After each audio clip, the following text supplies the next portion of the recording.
Herzlich willkommen zu einem neuen Video. Heute zeige ich euch das erste Rezept für die Weihnachtsbäckerei in diesem Jahr. Und zwar backen wir Quarkstollenmuffins mit Marzipanstreuseln.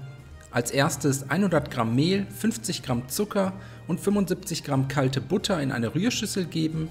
Außerdem noch 100 Gramm Marzipan in die Rührschüssel dazugeben. Die Marzipanmasse dafür einfach in kleine Stücke rupfen. Und anschließend alles mit den Händen verkneten bzw. vermengen, bis daraus ein krümeliger Streuselteig entstanden ist.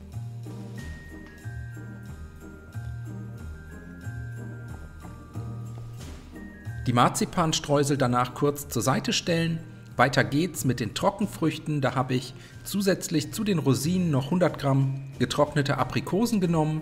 Einfach mit einem Messer in kleine Würfel oder Streifen schneiden. Dann ebenfalls kurz zur Seite stellen. Und jetzt für den Muffinteig 300 Gramm Weizenmehl, 100 Gramm gemahlene Mandeln, ein halbes Päckchen Backpulver, ein Päckchen Vanillezucker und 75 Gramm Zucker in eine Rührschüssel geben.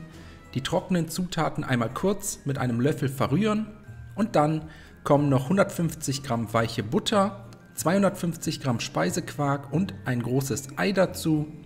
Anschließend alle Zutaten für 3 bis 4 Minuten miteinander verkneten. Dafür könnt ihr eine Küchenmaschine oder einen Mixer mit Knethaken verwenden. So lange kneten, bis sich alle Zutaten gleichmäßig verteilt haben.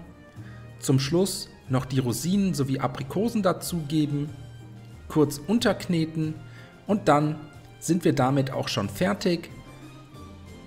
Danach ein 12er Muffinblech mit Papierförmchen auskleiden, alternativ mit etwas Butter oder Öl einfetten, den Teig auf die Förmchen verteilen.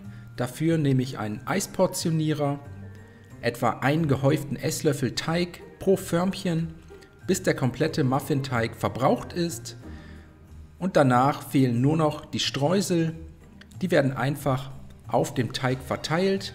Und so kommt das Ganze dann für 25 bis 30 Minuten in den vorgeheizten Backofen bei 180 Grad Ober-Unterhitze. Und nach ca. 25 Minuten im Backofen sollten die Streusel eine schöne goldbraune Farbe angenommen haben. So sehen die fertigen Muffins dann aus. Jetzt kurz abkühlen lassen, dann können wir sie aus der Form heben.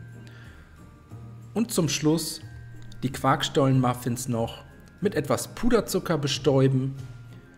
Danach wünsche ich euch einen guten Appetit. Ich hoffe, euch hat das Video gefallen.